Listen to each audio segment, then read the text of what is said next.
Bonjour et bienvenue à notre service virtuel ENC de l'Église Nouvelle Création. On veut vous souhaiter vraiment une chaleureuse bienvenue. On a préparé un programme qui, nous l'espérons, sera une bénédiction pour chacun d'entre vous. A los amigos hispanos, hermanos y hermanos en Cristo, bienvenido a este programa de nuestro servicio virtual de la Iglesia Nueva Creación. Esperamos que Dios le va a bendecir en este programa hoy. Y amici, sorelle, fratelli italiani, benvenuti a questo programma oggi.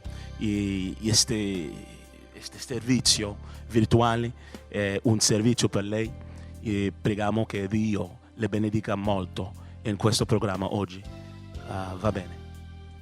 Alors, bonjour à tout le monde. Pour tous ceux qui ont compris toutes les langues qui ont été parlées, on vous salue. On salue aussi les Antillais sur les ondes, les Haïtiens, toutes les Antillais, les autres nationalités qui sont là. Vous êtes bienvenus. On espère que tout le monde va bien avec cette 5e semaine du confinement.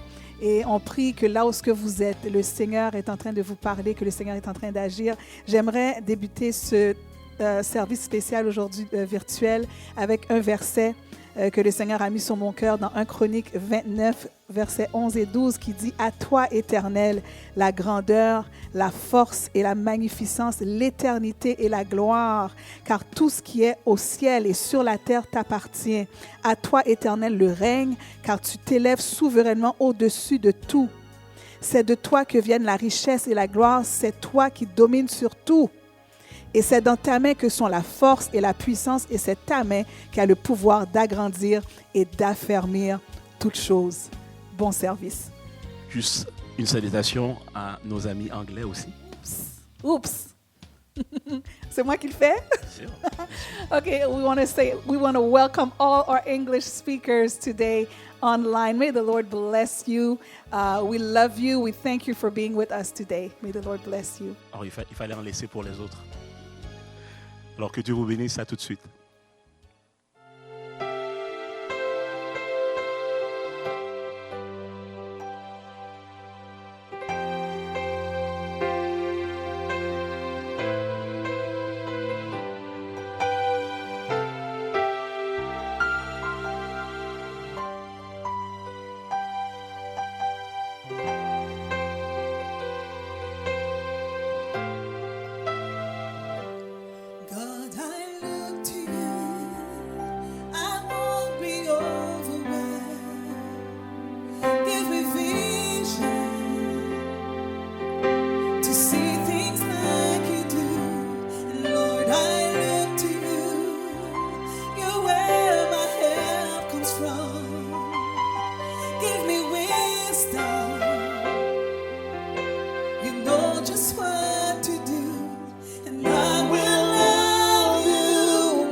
Je t'aimerai, oh Dieu, ma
tout ce dont j'ai besoin, ma vie t'appartient. Tu es le roi des rois, le Seigneur des seigneurs, tout ce dont j'ai besoin, ma vie t'appartient. Fidèle, fidèle, fidèle, fidèle est notre Dieu, fidèle est le Seigneur des seigneurs. Fidèle, fidèle, fidèle, fidèle est notre Dieu, fidèle est le Seigneur des seigneurs. Tu es le roi des rois, le Seigneur des seigneurs, tout ce dont j'ai besoin, ma vie t'appartient. Tu es le roi, le Seigneur des seigneurs, tout ce dont j'ai besoin, ma vie t'appartient. Ma louange, elle te revient, ma gloire, elle te revient. Oh oui, ma louange,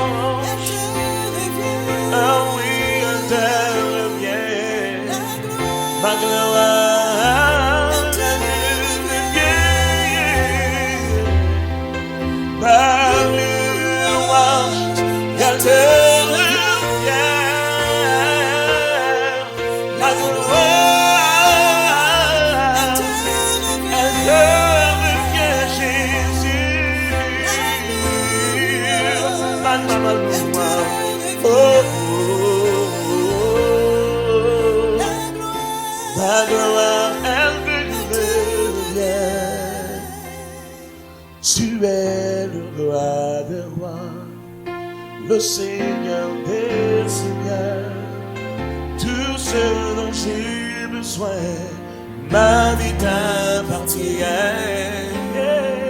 Tu es le roi des rois, le Seigneur des seigneurs, tout ce dont j'ai besoin, ma vie t'appartient.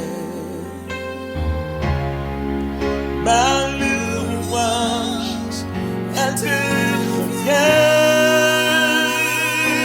Oh, ma gloire, elle te revient. Oh oui, ma louange, elle te revient.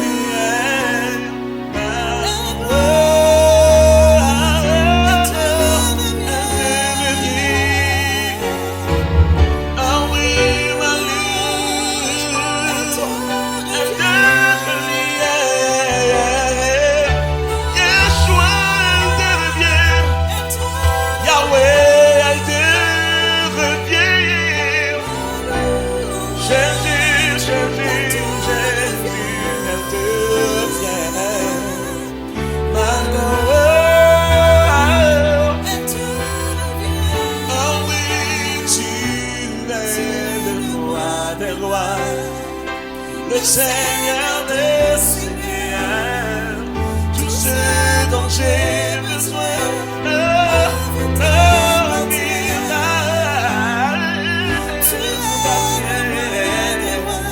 oh oui, oui,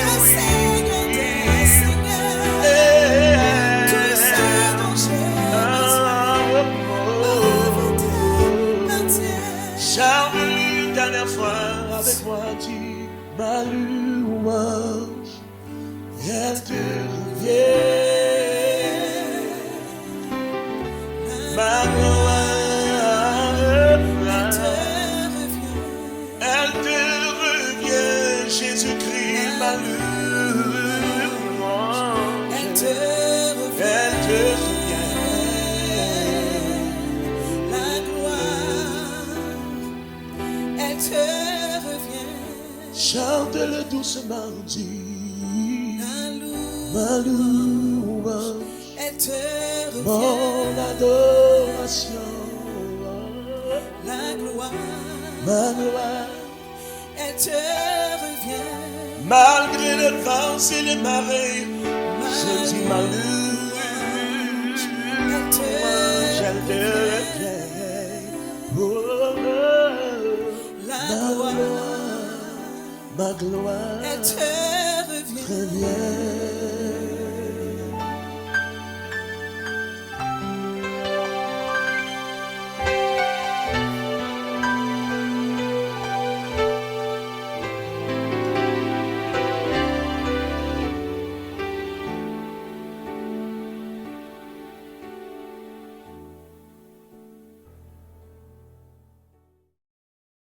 L'Église Nouvelle Création poursuit ses activités plus que jamais.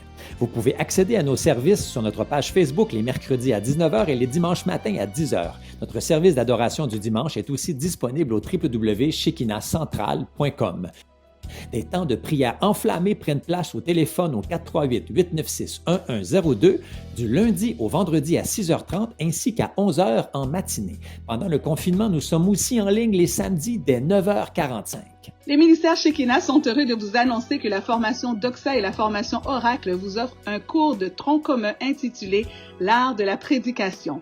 Ce cours sera donné par Dr Carlos Norbal via Zoom durant les 5 samedis du mois de mai 2020. En effet, ce cours est un cours intensif de 5 semaines seulement, débutant le samedi 2 mai et se terminant samedi 30 mai de 10h à 15h sur la plateforme Zoom. Que vous soyez un nouvel étudiant des formations Oracle et Doxa ou que vous soyez un étudiant récurrent, cette formation vous est offerte et a été mise sur pied pour vous. Peut-être sentez-vous un appel au ministère? Peut-être êtes-vous déjà en train d'œuvrer dans le ministère? Peut-être que tout simplement vous aimeriez vous outiller pour devenir un instrument efficace entre les mains du Maître? Cette formation est pour vous. Venez recevoir une formation au-delà de l'information pour une vraie transformation. Rappelons-nous ce que nous dit les Écritures dans Romains 10:14. Comment donc invoqueront-ils celui en qui ils n'ont pas cru? Et comment croiront-ils en celui dont ils n'ont pas entendu parler? Et comment en entendront-ils parler s'il n'y a personne qui prêche? Qui se lèvera? Qui prêchera?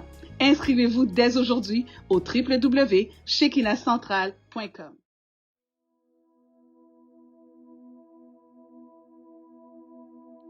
Bonjour et bienvenue encore à un autre service virtuel ENC de l'Église Nouvelle Création. Ce qui brûle dans nos cœurs aujourd'hui comme thème, c'est le thème suivant, recharger. Dites ensemble avec moi, recharger. Et donc, tournez avec moi dans Ésaïe 40, à partir du verset 28. Il est dit, ne le sais-tu pas, ne l'as-tu pas appris? C'est le Dieu d'éternité, l'Éternel qui a créé les extrémités de la terre. Il ne se fatigue, ni ne se lasse. On ne peut sonder son intelligence. Il donne de la force à celui qui est fatigué. Il augmente la vigueur de celui qui tombe en défaillance. Les adolescents se fatiguent et se lassent, et les jeunes hommes chancellent, mais ceux qui se confient en l'Éternel renouvellent leur force.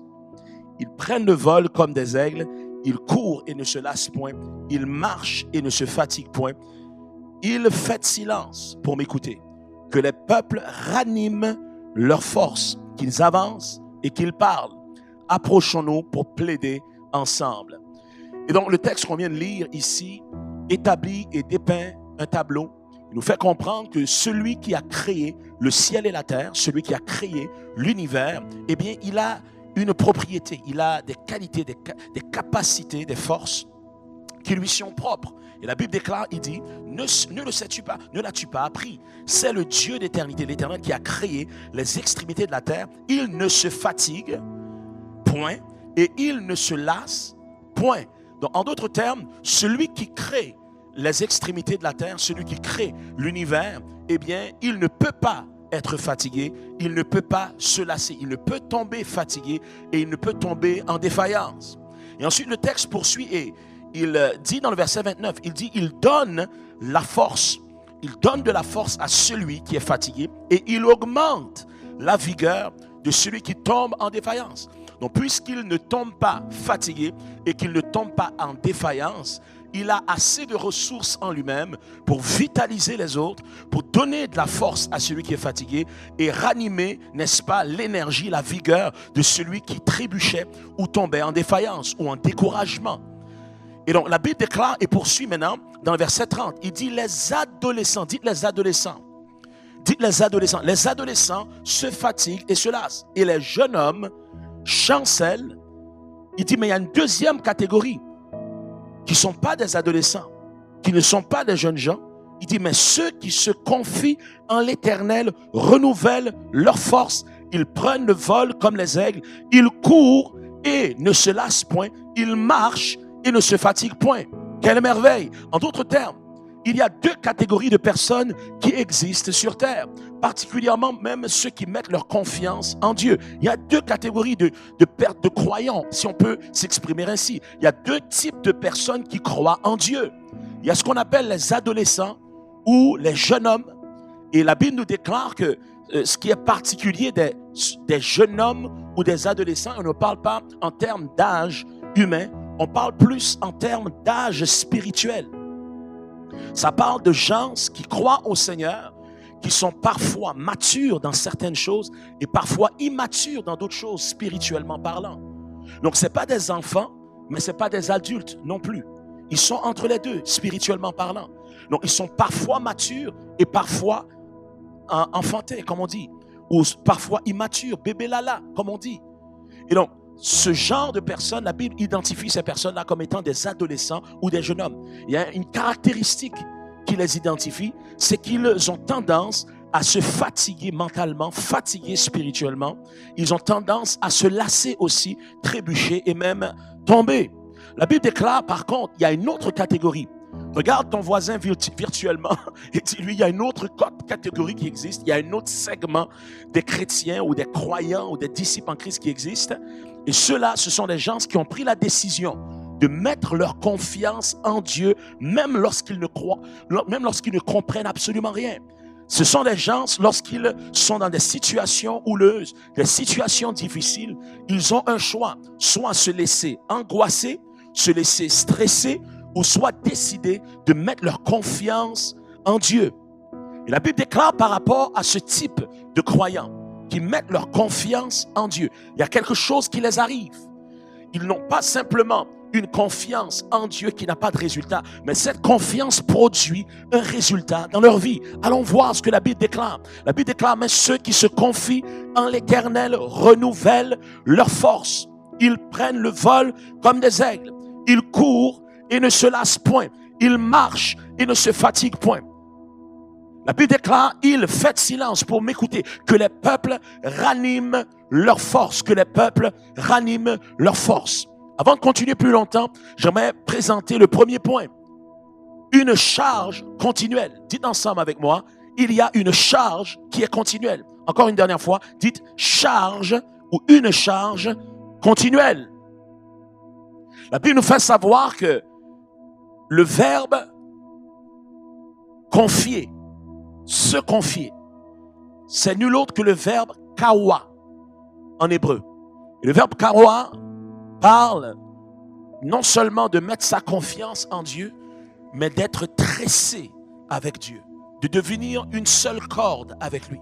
C'est un peu comme lorsqu'on forme une corde, on prend 3 brins et on les tisse ensemble, ou lorsqu'on fait des tresses, on prend 3 mèches de cheveux, on les tisse ensemble, et de 3 brèches de cheveux, de 3 mèches de cheveux, on n'en fait qu'une. On fait qu'une mèche, une tresse seulement.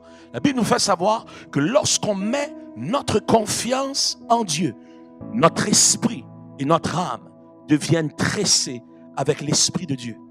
Il y a quelque chose de surnaturel qui prend place. La Bible déclare que la corde à 3 brins ne peut pas se rompre facilement. Lorsqu'on met notre confiance en Dieu, il y a quelque chose qui se produit en nous.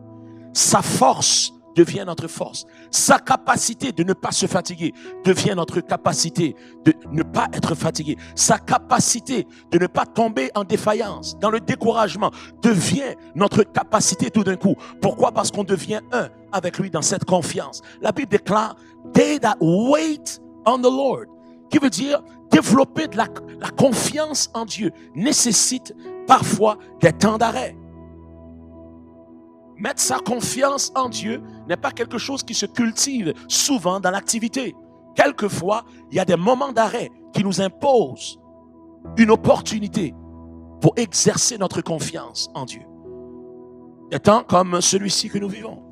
Des temps probablement de confinement. Des temps d'arrêt. Où on ne sait pas ce qui va se passer demain. Ou la semaine prochaine. Ou même le mois d'après. Les nouvelles nous donnent toutes sortes d'indications. Mais seul l'Éternel Dieu connaît l'avenir. Seul lui connaît exactement ce qui nous attend. Mais bien aimé, mon ami, monsieur, madame qui m'écoute ici ce soir ou cet après-midi ou ce matin, qu'importe l'heure dans laquelle vous allez écouter cette émission, soit en direct ou en différé, j'aimerais t'inviter aujourd'hui à prendre une décision, d'arrêter de stresser et de dire, Seigneur, exerce ma foi. Je veux prendre la décision, l'opportunité de mettre ma confiance en toi. Lorsque tu mets ta confiance en Dieu, même lorsque tu ne comprends pas ce qui t'arrive ou ce qui va se passer demain, la force de Dieu deviendra ta force. Sa capacité deviendra ta capacité. Sa sagesse deviendra ta sagesse. L'endurance de Dieu deviendra tienne dans le nom d'Yahshua. Et donc, il y a une charge continuelle qui est possible dans ta vie. Il est possible d'être chargé continuellement à bloc. C'est comme quelqu'un qui branche son téléphone cellulaire ou son iPad ou sa tablette ou son ordinateur et constamment l'ordinateur est rechargé dans ses batteries. Pourquoi? Parce que non seulement les batteries sont remplies d'énergie, mais il est branché aussi à la source au niveau du courant. Donc le fil est branché. Il y a une possibilité de vivre une vie où ce que tu ne peux plus tomber. Il y a possibilité de vivre une foi où ce que tu ne peux plus tomber découragé. Il y a possibilité de vivre une vie où ce que tu ne peux plus manquer de force. Parce que sa force devient ta force. Sa capacité devient ta capacité. La capacité de l'Esprit Saint. Regardez ensemble avec moi le point 2. Dites force maximale. Dites encore une fois. Il y a une force maximale. Dites force maximale. Maximale. Force maximisée maximalement. Psaume 84, 7 nous dit ceci. Et leur force augmente pendant la marche. Et ils se présentent devant Dieu à Sion. Ce groupe de personnes qui prennent la décision de ne plus stresser ou d'angoisser sur ce qu'ils ne comprennent pas ou ce qu'ils ne peuvent pas contrôler. Ce sont ces gens qui sont animés d'une telle force. La Bible déclare qu'ils prennent leur vol comme des aigles. Qui veut dire, ils n'agissent plus comme des êtres humains normaux. Ils deviennent des gens qui accomplissent des exploits surhumains qui dépassent l'entendement humain. Pourquoi? Parce qu'ils sont branchés à une source nouvelle. La Bible déclare que cette source nouvelle nous capacite aussi à une force optimale, une force maximale au niveau spirituel. Et cette force spirituelle affecte notre force morale, affecte même notre force physique parfois. La Bible déclare que dans Psaume 84, 7, il dit « Leur force ne diminue pas. Mais pendant la marche, un être humain s'épuise. Mais eux, pendant la marche, leur force augmente. » Dites force maximale. Il y a une force maximale qui est accessible pour quelqu'un ici aujourd'hui. J'ai dit, il y a une force maximale, spirituelle, réelle, qui absorbe et qui confronte et qui surmonte tout obstacle qui est possible et accessible pour quelqu'un qui m'entend aujourd'hui. La Bible déclare dans 2 Corinthiens 12, 9 et 10, il dit, il m'a dit, ma grâce te suffit. Paul avait une situation. Le temps me manque pour l'expliquer en détail. Mais il dit, dans cette situation, ces troubles qu'il vivait, il va prier, il va demander au Seigneur de le libérer des troubles. Et Dieu va lui répondre d'une façon particulière par son esprit.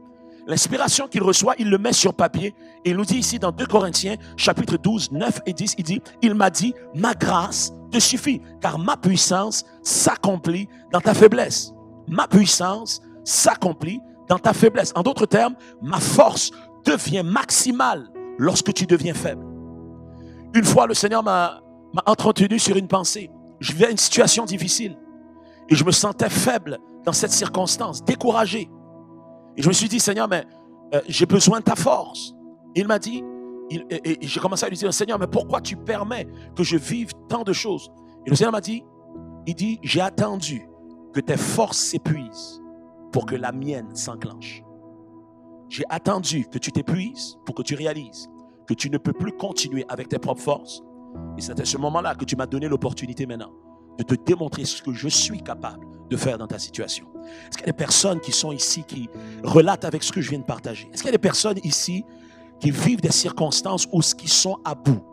Ils en ont ras-le-bol, sont tannés, sont complètement au bout de leur force. Eh bien, j'aimerais te donner une bonne nouvelle. Tu es le plus près de Dieu que tu ne l'as jamais été. Parce que j'aimerais te répéter, tout comme l'Esprit Saint a déclaré à Paul, il y a une force maximale lorsque ta force minimale prend fin. Dieu peut enclencher sa force aujourd'hui dans ta vie.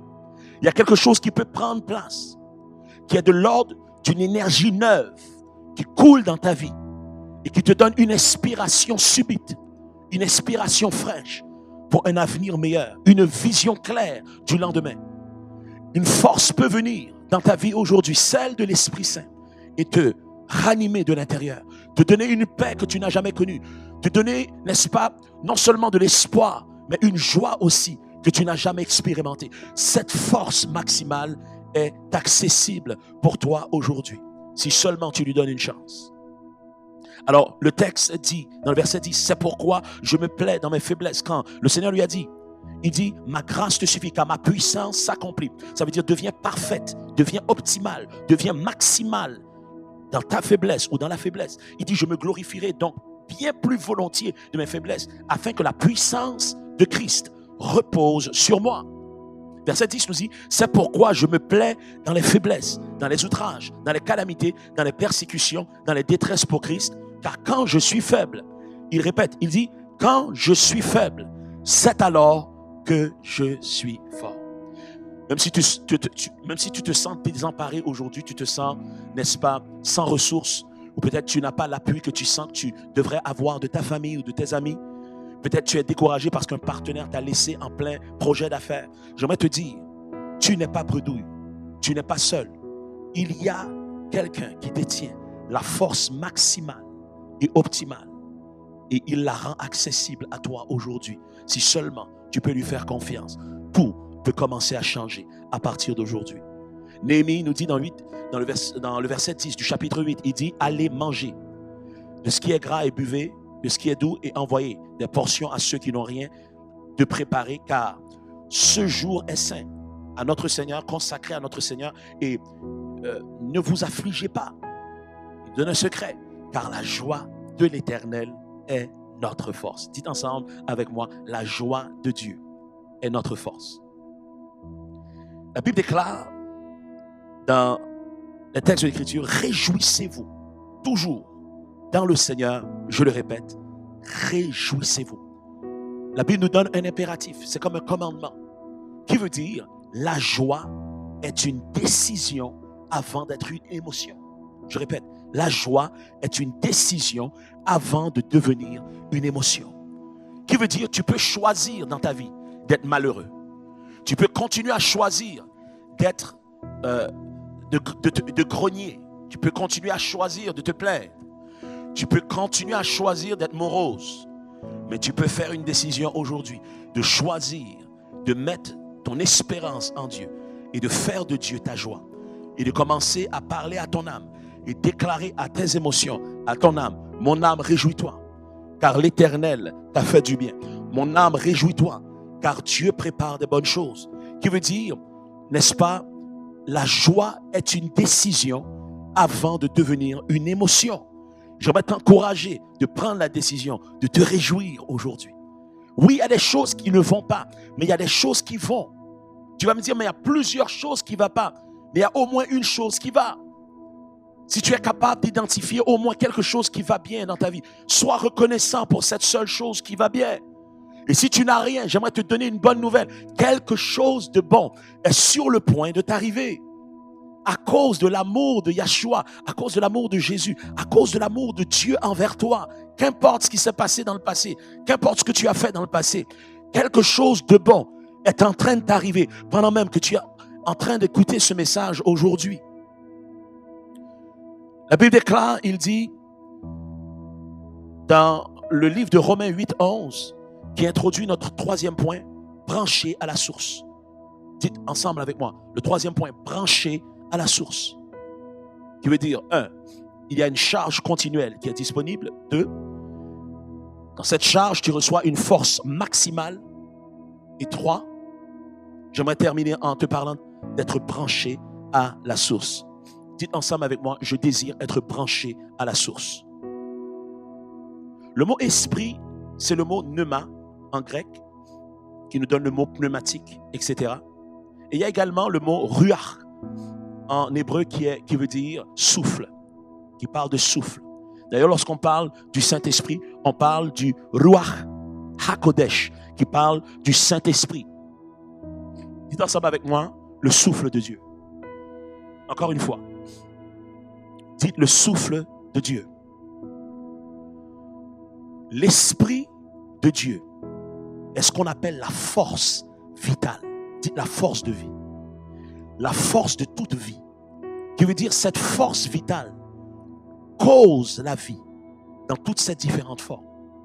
Elle affecte toute forme de vie qui existe dans l'univers.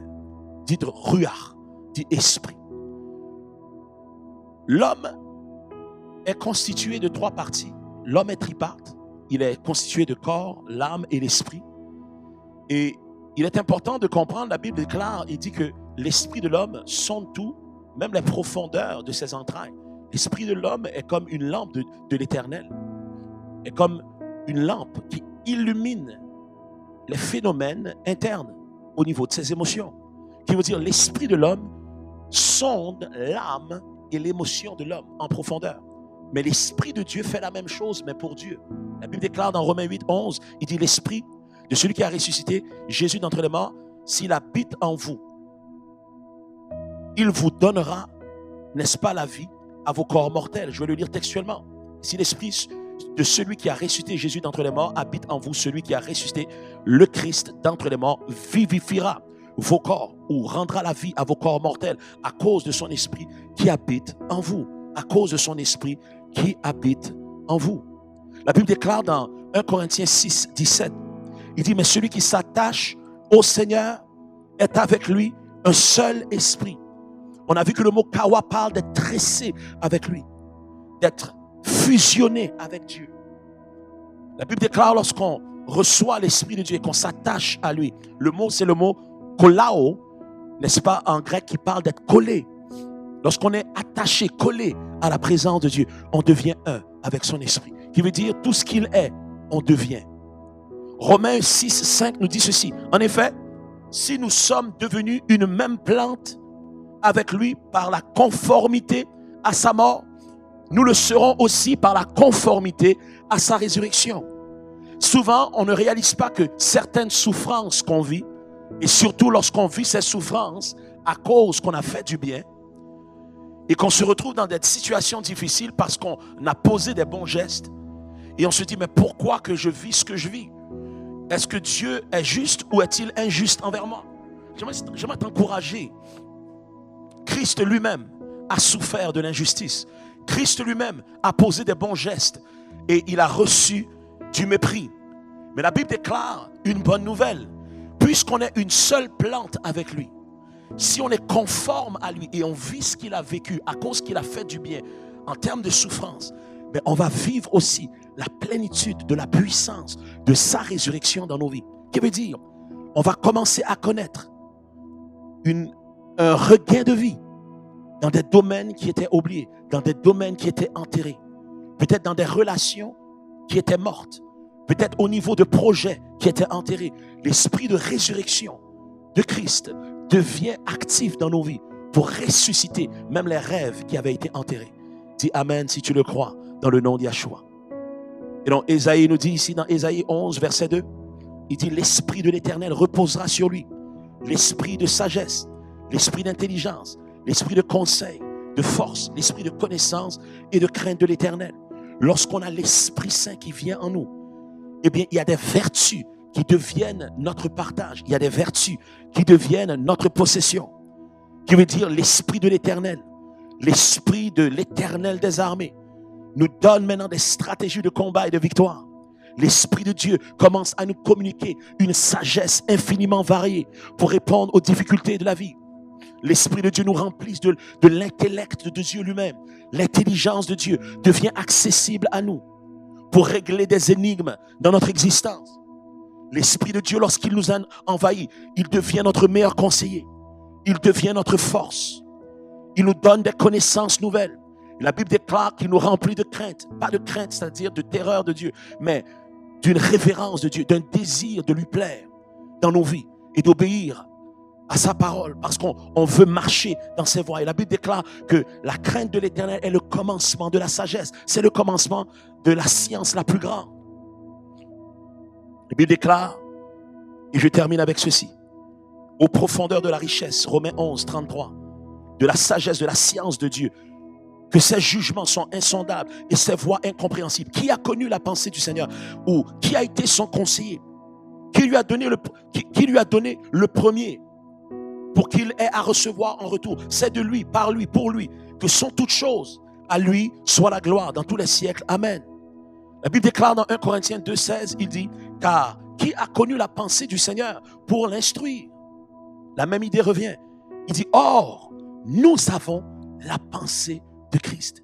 Nous avons la pensée de Christ. Si tu as ouvert ton cœur pour lui donner ta vie, si tu as ouvert ton cœur pour qu'il te remplisse, son esprit t'habite, sa pensée t'habite, sa psychologie t'habite.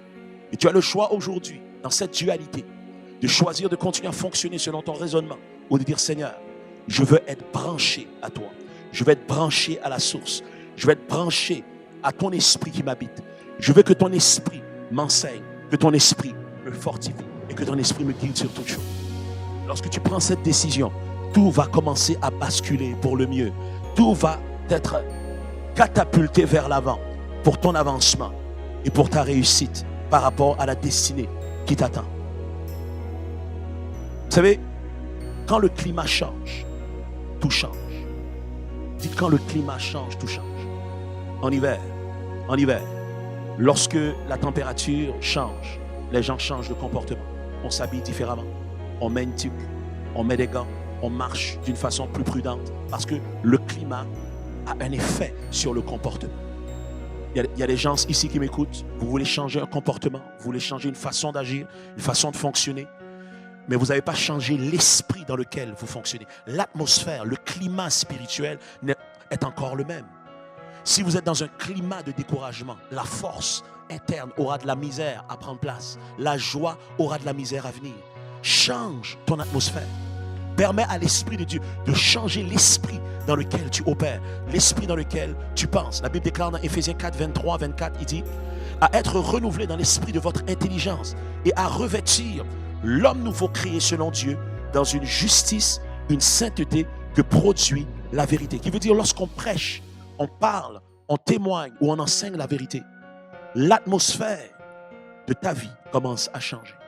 Et lorsque cette atmosphère change, tu as le choix de dire « Seigneur, permets que mon intelligence soit renouvelée dans l'esprit de vérité, dans l'esprit de ta parole, et que je sois en mesure de permettre à ta pensée d'être ma pensée. » Dis Amen si tu es là. Dis Amen si tu es là. La Bible déclare dans Éphésiens 5, 16, 18, il dit « Rachetez le temps car les jours sont mauvais. C'est pourquoi ne soyez pas inconsidérés, mais comprenez quelle est la volonté du Seigneur. Ne vous enivrez pas du vin ou de vin. » Il dit c'est de la débauche. C'est une perte de temps. Il dit mais soyez au contraire remplis de l'esprit. Ne soyez pas enivrés de vin. Ne tombez pas en état d'intoxication. Il dit mais j'ai quelque chose de meilleur pour vous, la Bible dit. Il y a des personnes qui m'écoutent, peut-être vous cherchez des highs, non seulement des highs dans l'alcool, peut-être des highs au niveau de la drogue, des highs au niveau de la sexualité, des highs au niveau de je ne sais quoi.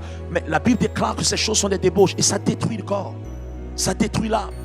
Il dit mais soyez au contraire remplis de l'Esprit Saint, remplis d'une force maximale, remplis d'une joie réelle, parce qu'il n'y a pas de crash par la suite. Et cette force est accessible pour toi qui m'écoute. La Bible déclare dans Acte 2, lorsque l'Esprit de Dieu est venu remplir les premiers croyants de cette église qui commençait. Les gens qui ont vu ces gens être remplis du Saint-Esprit étaient tellement remplis de joie. Ils pensaient que ces gens joyeux dans cette présence de Dieu, dans cet esprit de Dieu. Ils ont pensé que ces gens-là étaient complètement ivres. Ils n'étaient pas ivres. Ils étaient remplis du Saint-Esprit. Dis avec moi, aujourd'hui, en terminant, Seigneur, remplis-moi de ton esprit. Dis, Seigneur, remplis-moi d'une force nouvelle. Remplis-moi d'une sagesse neuve. Seigneur, fais en sorte que ta puissance émerge dans ma vie. Fais en sorte que ta puissance me sature dans le nom d'Yahshua. Que je ne sois plus jamais pareil. Que l'atmosphère de la dépression me quitte. Que l'atmosphère du découragement me quitte. Que l'atmosphère de la colère me quitte. De l'angoisse me quitte. Et que, Seigneur, une atmosphère de joie me remplisse. Une atmosphère de paix, une atmosphère d'espoir. Un regain de vie. Une vision revigorée dans ma vie prenne place à partir d'aujourd'hui. Si tu fais cette prière avec moi, quelque chose est en train de se passer présentement. La Bible déclare, car ce n'est pas un esprit de peur, de timidité que Dieu nous a donné, mais son esprit, au contraire, nous remplit de force, d'amour et de sagesse. De force, d'amour et de sagesse. L'esprit qui sommeille, l'esprit qui tombe, l'esprit qui rôde, l'esprit qui remplit la société et le globe présentement est un esprit de peur. Mais j'aimerais vous suggérer une option, l'esprit de force, l'esprit de la force de Dieu. Soyez rechargés dans sa présence aujourd'hui. Que ta joie soit rechargée à bloc dans la présence de Dieu. Que ta paix soit rechargée à bloc. Pendant ce confinement, faites le plein avec Dieu. Ce n'est pas une perte de temps, c'est un investissement dans votre âme pour une vie nouvelle. Et donc je termine en disant ceci. Bien-aimé, je souhaite que tu prospères à tous égards et sois en bonne santé comme prospère l'état de ton âme. Qui veut dire, lorsque ton esprit est dans la bonne place, lorsque ton esprit est chargé et rechargé par l'esprit de Dieu, la pensée de Dieu et la parole de Dieu, ton corps sera en santé. Ton corps va guérir. Et même, toutes choses dans ta vie, tous les domaines dans ta vie vont suivre la même tendance. Parce que l'esprit domine sur la matière. Je répète, l'esprit domine sur la matière. Que la force spirituelle de Dieu soit ta force aujourd'hui. Dis, Seigneur, je te reçois comme sauveur. Et Seigneur, pardonne-moi de mes péchés. Viens dans ma vie. Sois mon Seigneur et mon roi.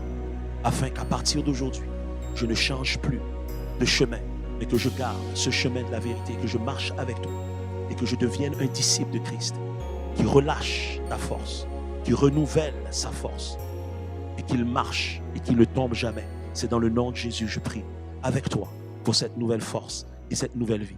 Que Dieu te bénisse et à la semaine prochaine. Quand il descend, l'atmosphère change. Lorsque sa gloire se manifeste, tout devient possible. Voilà pourquoi on va prendre le temps de le glorifier, parce qu'en le glorifiant, sa gloire se libère. Quand il descend, quand sa gloire est libérée, oui, tout s'arrête. Toute captivité est rendue captive. Il y a un transfert entre ciel et terre. Quand il descend, l'atmosphère change. Il y a un transfert entre ciel et terre. Quand il descend, l'atmosphère change. Il y a un transfert entre ciel et terre. Quand il descend, l'atmosphère change. Il y a un transfert entre ciel et terre. Quand il descend, oui, tout s'arrête. Il y a un transfert entre ciel et terre. Il y a un transfert, dit. Quand il descend, l'atmosphère change entre ciel et terre. Le Saint is leading. Saint is leading.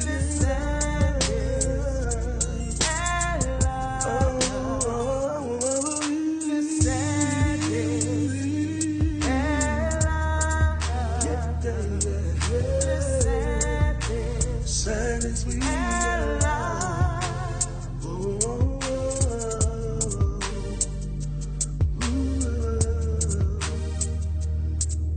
to set this free. Yeah, whoa.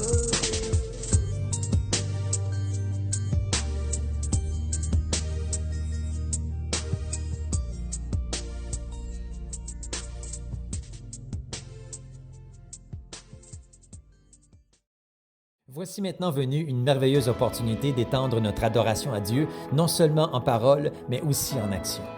Pour lui apporter une offrande qui vient du cœur, nous n'avons qu'à choisir la méthode qui nous convient le mieux en se rendant sur le site Internet au www.shekinahcentral.com/don.